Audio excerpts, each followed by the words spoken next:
A Daughter of the Samurai. Chapter 1. Winters in Ichigo. Japan is often called by foreign people a land of sunshine and cherry blossoms. This is because tourists generally visit only the eastern and southern parts of the country, where the climate is mild all the year round. On the northwest coast, the winters are long, snow often covering the ground from December to March or April. In the province of Ichigo, where was my home, winter usually began with heavy snow, which came down fast and steady, until only the thick, round ridgepoles of our thatched roofs could be seen.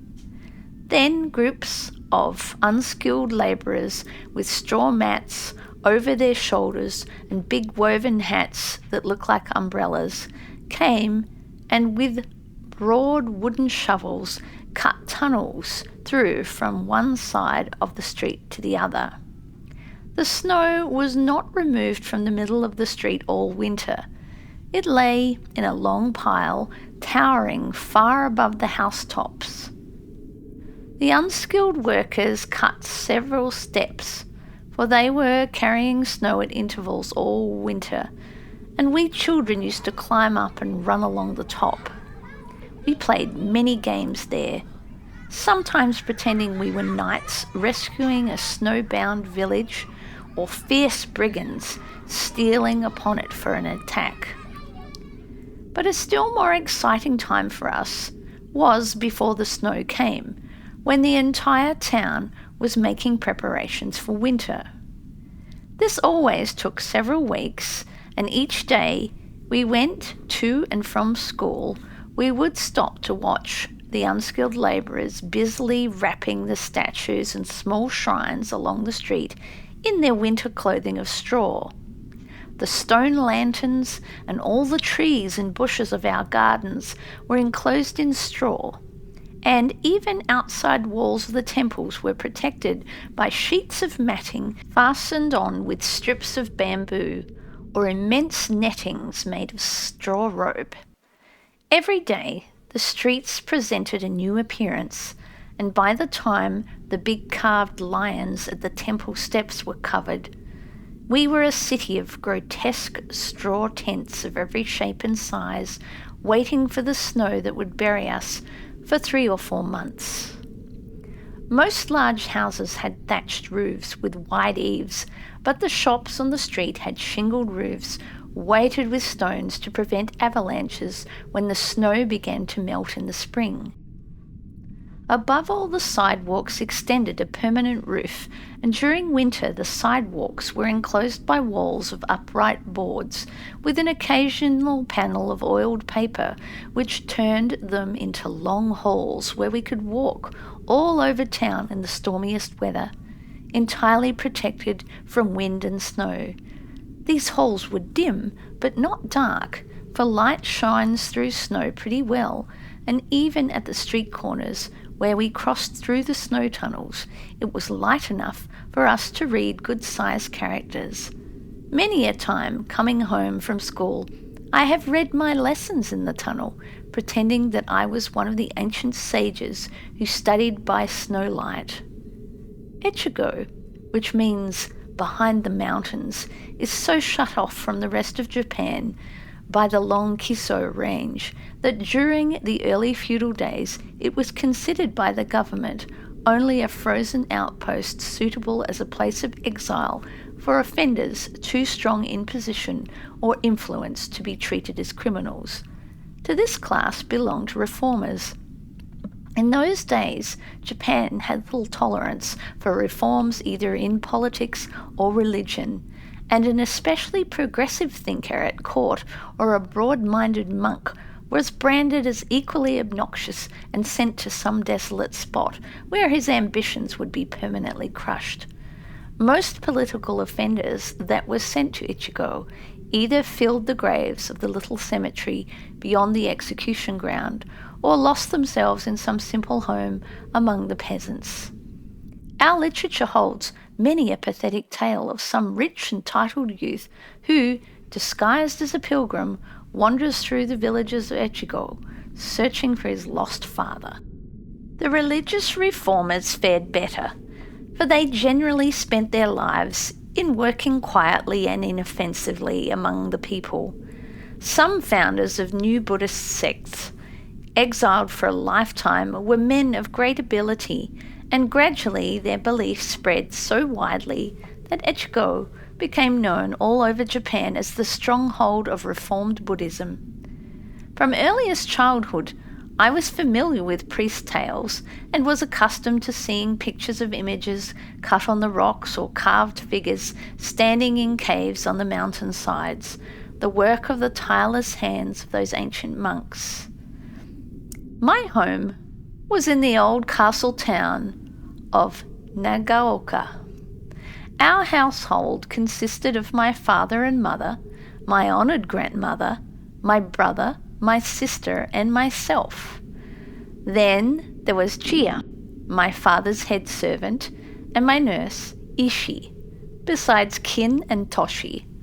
Several other old servants came and went on occasions. I had married sisters, all in distant homes, except the eldest, who lived about half a day's jinrikisha ride from Nagaoka. She came occasionally to visit us, and sometimes I went home with her to spend several days in her big thatched farmhouse, which had been in ancient days the fortress of 3 mountains. Samurai families often married into the farmer class, which was next in rank to the military and much respected, for one who owns rice villages holds the life of the nation in his hand. We lived just on the edge of the town in a huge rambling house that had been added to from time to time, ever since I could remember. As a result, the heavy thatched roof sagged at the gable joinings, the plaster walls had numerous jogs and patches, and the many rooms of various sizes were connected by narrow, crooked holes that twisted about in a most unexpected manner. Surrounding the house, but some distance away, was a high wall of broken boulders, topped with a low, solid fence of wood. The roof of the getaway had tipped-up corners and patches of moss on the brown thatch.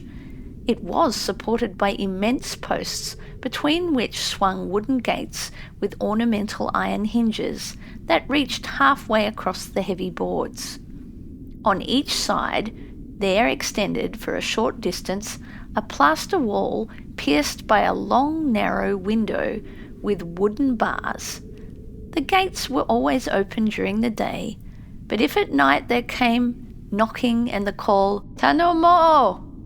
Tanomo!" which means, "I ask to enter," even in the well-known voice of a neighbour, Jaya was so loyal to old-time habit that he invariably ran to peep through one of these windows before opening the gate to the guest. From the gateway to the house was a walk of large uneven stones, in the wide cracks of which grew the first foreign flowers that I ever saw, short-stemmed, round-headed little things that Gia called giant's buttons. Someone had given him the seed, and as he considered no foreign flower worthy of the dignity of a place in our garden, he cunningly planted them where they would be trod upon by our disrespectful feet. But they were hardy plants and grew as luxuriantly as moss. That our home was such a makeshift was the result of one of the tragedies of the Restoration. Etsuko Province was one of those that had believed in the dual government. To our people, the Mikado was too sacred to be in touch with war or even annoying civil matters, and so they fought to uphold the shogun power to which for generations their ancestors had been loyal. At that time, my father was Karo, or first councillor of the Daimiate of Nagaoka, a position which he had held since the age of 7, when the sudden death of my grandfather had left it vacant. Because of certain unusual circumstances, my father was the only executive in power, and thus was that during the wars of the Restoration he had the responsibility and the duties of the office of daimyo. At the bitterest moments that Nagaoka ever knew, Ichigo found herself on the defeated side. When my mother learned that her husband's cause was lost and he taken prisoner, she sent her household to a place of safety, and then, to prevent the mansion from falling into the hands of the enemy, she, with her own hands, set fire to it, and from the mountainside watched it burn to the ground. After the stormy days of war were past, and father finally was free from the governorship, which he had been directed to retain until the central government became stabilized, he gathered together the remains of his family estate, and after sharing with his now fish-on-land retainers, he built this temporary home on the site of his former mansion. Then he planted a mulberry grove on a few acres of land nearby, and prided himself on having levelled his rank to the class of farmer. Men of samurai rank knew nothing about business. It had always been considered a disgrace for them to handle money, so the management of all business affairs was left to faithful but wholly inexperienced Jia, while father devoted his life to reading, to memories, and to introducing unwelcome ideas of progressive reform to his less advanced neighbours. My father, however, held on to one extravagance, the formal once in 2 years journey to the capital, which, before the Restoration, the law required of men of his position, was now changed to an informal annual trip which he laughingly called the window towards growing days. The name was most appropriate, for this yearly visit of my father gave his whole family a distant view of progressing Japan. Besides the wonderful word pictures, he also brought us gifts of strange unknown things, trinkets for the servants, toys for the children, useful house articles for mother, and often rare imported things for the much-honoured grandmother. Jia always accompanied his trips, and in his position as business manager came in contact with tradesmen and heard many tales of the methods of foreigners in dealing with Japanese. The cleverness of the foreign business system was acknowledged by everyone, and although frequently disastrous to the Japanese, it aroused admiration and a desire to imitate. A more honest soul than Jia never lived, but in his desire to be loyal to the interests of his much-loved master, he once got our family name into a tangle of disgrace that took months of time and much money to straighten out. Indeed, I doubt if the matter was ever clearly understood by any of the parties. I know it was a sore puzzle to Jia as long as he lived. It happened in this way. Jia became acquainted with a Japanese man who, as agent for a foreigner, was buying up cards of silkworm eggs from all the villages around. Such cards were prepared by having painted on them with a special ink the name or crest of the owner. Then the cards were placed beneath the butterflies, which lay on them their small seed-like eggs by the thousands. The cards were finally classified and sold to dealers. This agent, who was a very wealthy man, told Jia that if mustard seeds were substituted for the eggs, the cards would sell at a profit that would make his master rich. This, the agent explained, was a foreign business method being adopted now by the merchants of Yokohama. It was known as the new way of making Japan strong, so the high-nosed barbarian could no longer beat the children of Japan in trade. As my father's mulberry grove furnished food for many of the silkworms in nearby villages, his name was a good one for the agent to use, and poor Jia, delighted to be doing business in the clever new way, was of course a willing tool. The man prepared the cards to the value of hundreds of yen, all marked with my father's crest. Probably he pocketed all the money. Anyway, the first we knew of the affair was when a very tall, red-faced foreign man in strange pipe-like garments came to see my father. How well I remember that important day. Sister and I, with moistened fingertips, melted tiny holes in the paper doors to peep at the wonderful stranger. We knew it was rude and low class, but it was the opportunity of a lifetime. I have no reason to think that foreign man was in any way to blame, and possibly, the agent also thought that he was only competing in cleverness with the foreigner. So many things were misunderstood in those strange days. Of course, my father, who had known absolutely nothing of the transaction, paid the price and made good his name, but I doubt if he ever understood what it all meant. This was one of the many pathetic attempts made in those days by simple-minded vassals whose loyal, blundering hearts were filled with more love than wisdom. In the long winter evenings, I was very fond of slipping away to the servants' hall to watch the work going on there and to hear stories.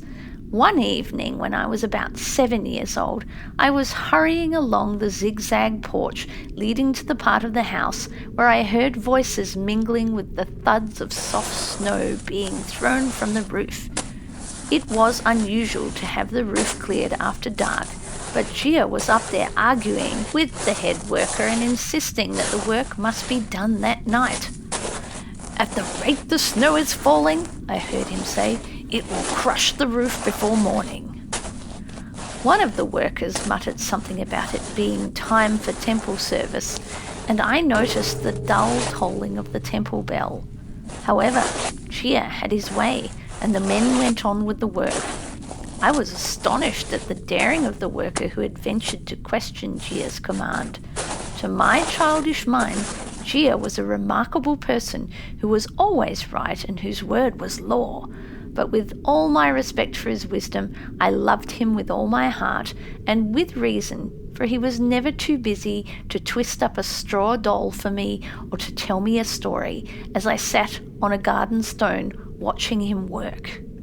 The servants' hall was a very large room. One half of the board floor had straw mats scattered here and there.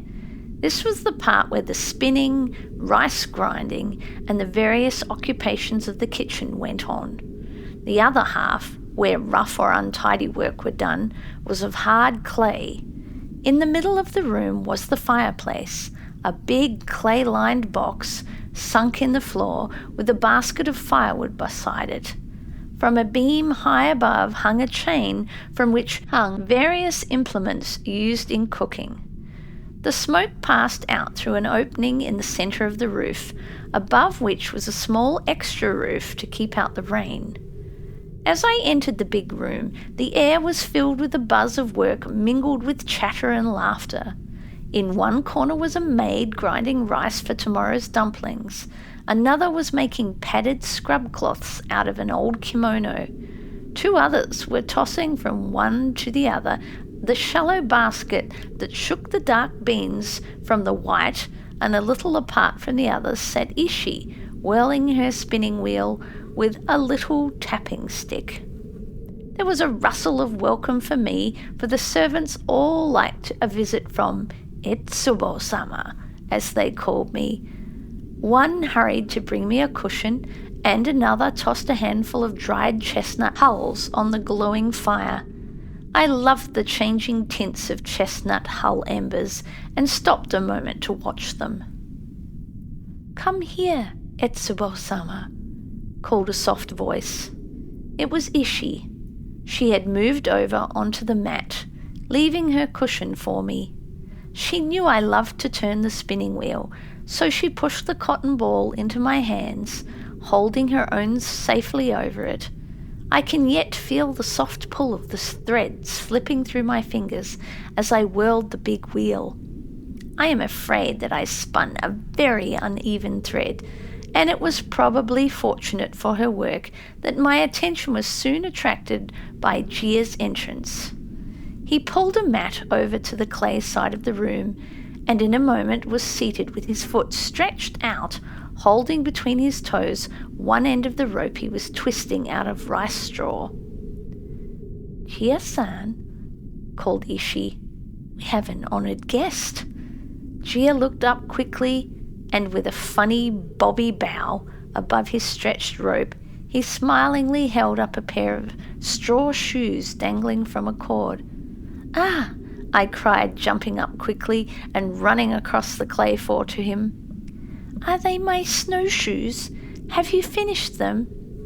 "Yes, Etsuko-sama," he answered, putting in my hands a pair of small straw boots. "And I have finished them just in time. This is going to be the deepest snow we have had this year. When you go to school tomorrow, you can take a shortcut straight over the brooks and fields, for there will be no roads anywhere." As usual, Gia's prediction was right.